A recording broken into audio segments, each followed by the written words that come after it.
It's an honor to have you with us, Pål Steigan, here at the Herland Report. You are a fascinating person. You are a communist and have done a lot of out-of-the-box things, alternative things in your life. And these days it seems that precisely the ability to be alternative seems to make you even more interesting, as we see that the current situation in the Western Hemisphere, focusing on the United States, is that the US seems to no longer be a democracy. We've seen how intellectuals such as Noam Chomsky, renowned intellectuals, point out that the US increasingly is becoming an oligarchy in which the very few determine and decide on behalf of the population. And this worries us a lot, especially when we see the wars in the Middle East. Here in Scandinavia, we were traditionally known for being people that opposed the United States when the United States went to war in countries such as Iraq and Afghanistan. But we've seen the tendency in Europe and here in Scandinavia and Norway in particular, that these trends have changed also here. Now the whole political spectrum also in Scandinavia seems to always agree with the political leaders in the United States. And we fear that there is an authoritarian, totalitarian way of life and way of structuring society that is overtaking our democracies, which worries us greatly. Would you comment on that, please? Thank you for having me, Hanne. It's nice to be here. You know, from the Middle Ages up to the end of the 1990s, Norway had never, ever been in a war of aggression. So what has happened the last 2 decades is a geological shift in the total outlook of our nation. Because it wasn't only a myth that Norway was a peaceful nation. It was a peaceful nation. But over the last 20 years, we have participated in 8 out of the US 9 wars of aggression. So we are among the worst warmongers. And we have also become one of the biggest profiteers on arms trade and arms production in the world. Why is that so? And why is it so that Norway, pro capita, pays more for the new Lockheed Martin Goose than even the US? Why is that? Why is that Norway, which is known in the world as distributor of the Peace Prize, is in fact with Saudi Arabia, the financier of the arms trade internationally? Why is it so that Norway and Saudi Arabia were the strongest sponsors of Hillary Clinton's campaign? We have become an appendix to the US. And this is very, very much related to the fact that we have been one of the biggest oil producers and gas producers in the world. So through that, we have been incorporated into the US corporations, and we have become a part of Wall Street.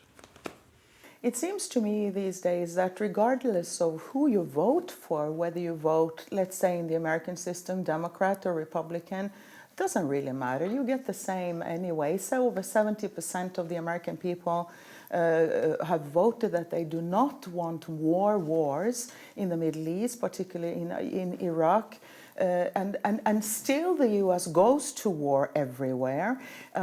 It's very strange that the Americans don't think about the fact that they're so hated all over the world. I live in the Middle East. I see there's an uneasiness among people, even sitting next to an American, and they start to murmur about the Iraq war and atrocities that the US currently is doing all over the world. It's such a strange paradox, because we used to be the beacon of democracy and freedom, and today seem to stand for the opposite. Yet our newspapers still continue to elaborate about Western democracies for all, and how we what has changed in the Western system that has taken us from being beacons of freedom now to be such warmongers all over the world? One can continue to discuss if it ever was a beacon of freedom, since, for instance, the destruction of North Korea, killing 2 million people, happened in the 50s. Or the Vietnam War and the Southeast Asia wars in the 70s killed something around 3 or 4 million people. But there is something to it, because the US used to have a quite open intellectual discourse. There were many different voices. Of course, you always had the oppressive system, but there were independent writers, journalists, even, New York Times and Washington Post played a role in, the Nixon affair at that time. What you see today is that they have become spokespersons of the Pentagon, of the CIA, and that they are media outlets of the CIA, and they're spinning the news and spinning the stories to support the war machine, instead of criticizing it and to demask what's happening. They are covering up, and they are really pushing all of these things, like in Syria, the white helmets, and you have seen, there's been a very interesting study on that, how there had become an amalgamation between CIA and Hollywood, how that Hollywood have been an operating ground for CIA, and White Helmets is an Al-Qaeda setup financed by US State Department, and they get prizes. They got the Oscar from Hollywood. So this has become a quite scary situation, where the Eisenhower talked about the military-industrial complex. Today you can add the media, military-industry-media complex. And that is really scary, because that brings you to 1984, to George Orwell, to Big Brother. Because where is then the critic? Where is then the guarantee of democracy? What I find one of the most scary elements, really, is the silence among the people. And the accumulation of power. Look at the US. Over 90% of US media is owned by 6 corporations. We see that 62 individuals in the world, according to Oxfam, own now more than half of the world assets. We've seen that globalism has led basically to that the richer have become even more rich. This is in opposition to what we heard when the globalists first came out. They said that this will bring, wealth also to the Indians and the Chinese and whatnot. So we see an industry really taking democracy away from us in a way that is really scary, combined with elements within the culture that silences the people. Globalism is, in fact, the modern form of capitalism. And it's a very decadent form of capitalism, because it's no longer based on productive industry as such. I agree. It's based on speculation, and it's money laundering and tax havens and all of this. They are creating, I would say, we see for the first time in history the creation of a transnational monopoly capitalist class. Earlier, you could see that you could say that you had capitalist classes in different societies, and they were always dependent one way or another in the productive apparatus in that nation.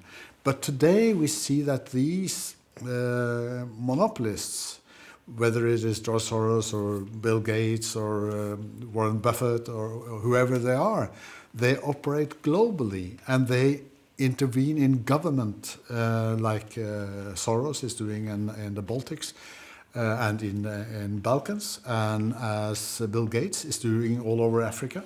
They are intervening in government. They are so big that they can even push a government aside or make all of these regime changes. So this is a really, really decadent capitalism, and it can only exist, you can say, on the bayonets of US military power. Because if that power isn't there, people in the different societies, take Syria, Libya, whatever, will take the power themselves. So it's the guarantee for these monopolists, globalists, is the extreme military power. I find a person such as George Soros, of course, very many people now focus on his work and look at what he's done, but and of course the financialization of the economical structures in the West, for example. But looking at the hedge funds, which precisely bet on something going very wrong in a country, let's say, and bet with high risk against maybe what most people think. But the special thing, and the thing we see in Soros, is that he then goes in and funds organizations which create precisely the chaos that he has betted on will happen in that nation, for example, in Ukraine. And the degree of lies we've heard about the Ukrainian situation is appalling. And to watch also now in the aftermath of Donald Trump winning the election in the US, how this Soros money has gone into Black Lives Matter, for example. I mean, as if he ever cared about black lives. Who cares about black lives in the United States? This is just a signboard. This is a signboard. Look at Detroit. This is what shocks us as Europeans. We're saying, why is the American war machine all over crushing the Middle East? Why don't they rebuild their country instead? Why don't they take care of the inner city situations? And in cities like Chicago, for example, it's a shock to us Europeans. And this is why maybe we sound very radical to an American, but it's because we think we come from a different angle. So much of the riots now in the US, I mean, it's paid for, and it's all over the internet as well, all these accounts and how it's paid for. Take a look now at France. It's very interesting because what happened in the French election is that the two major parties that had governed France since Second World War, more or less, they were wiped out in the election. The second round will be between the Front National with Marine Le Pen and this Emmanuel Macron. But who is he? He is a financial banker. He made a career in the Rothschild Bank, and he has basically crushed the Socialist Party. And he comes from nowhere. He has something, a movement called En Marche, but it isn't there. This is the popular movement. It's created out of thin air. Like bankers create money out of thin air, this politicians is a cardboard politicians made out of thin air by the bankers themselves. In France, they're talking about kind of a group of backers. They called Graquistas, Les Gracs, who are people with the same kind of background from the elite university in France. And there you find people who supported Tony Blair in Britain. You find the strategic financial director of the Rothschild Bank. You find Daniel Cohn-Bendit, who initiated the war on Libya. And all of these gangsters, they are now creating this person, Emmanuel Macron, out of thin air. to create a so-called alternative. He is presented as centrist. He is an extremist. He wants to destroy the labor movement in France. He wants to destroy every regulation when it comes to working hours. He's an extremist. He's a globalist. But he is presented, he's framed as a moderate. In fact, the program, I don't like Marine Le Pen, but her economic program is to the left of Macron. But he is the banker's man, so he is going to win because the banking elite are for him, like they did first in Greece when the PASOK collapsed. They put in a banker from Goldman Sachs. When Berlusconi's government collapsed in Italy, they put in a banker once again from Goldman Sachs. They're doing this all over. It's a paradox also when you look at Norway, a state very rich on oil.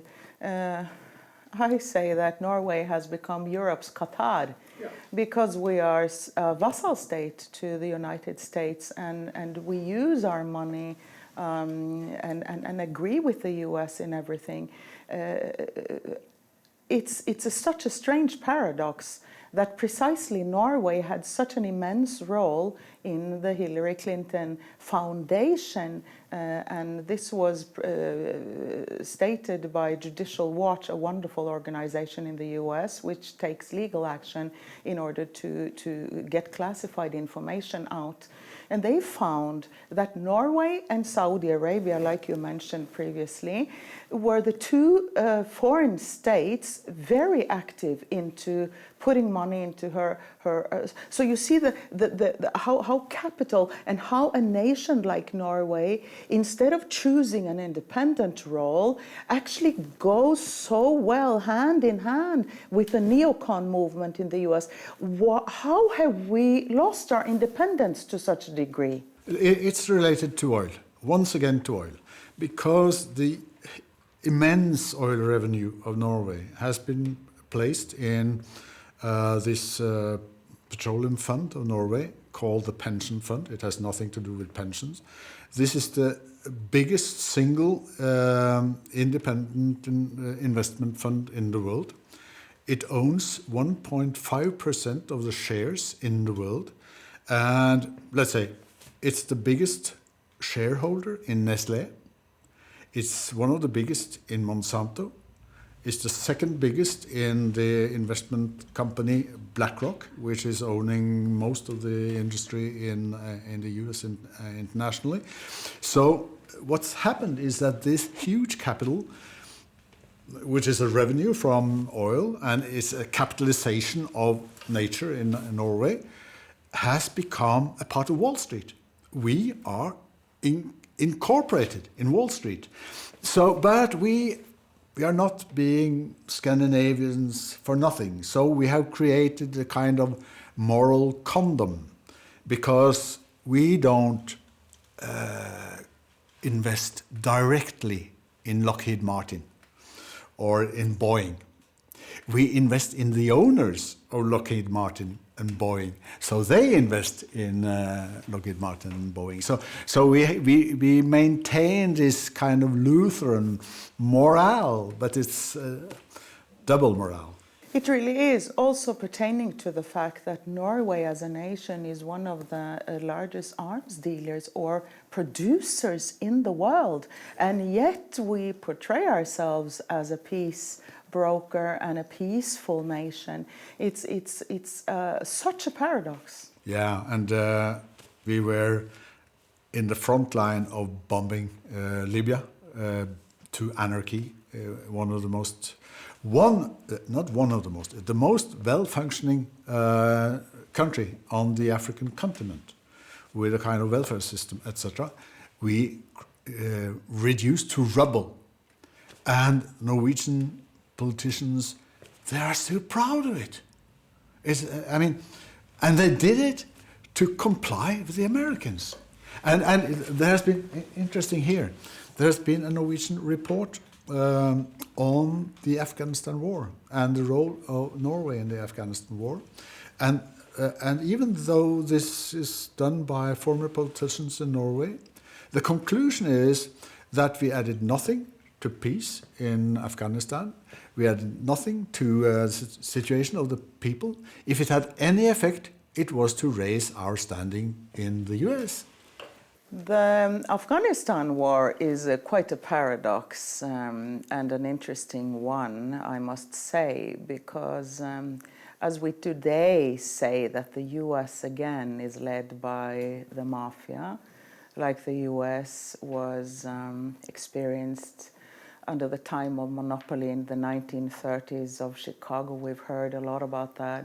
Many now say the US is again led by the American mafia. And it's a strange paradox because when you look at the heroin production and the poppy growing in Afghanistan from the year where the Americans went in, we remember very well that the Taliban didn't allow poppy growing. This is against Islam. So when the Americans came in, what happened? The poppy growing went skyrocketing high.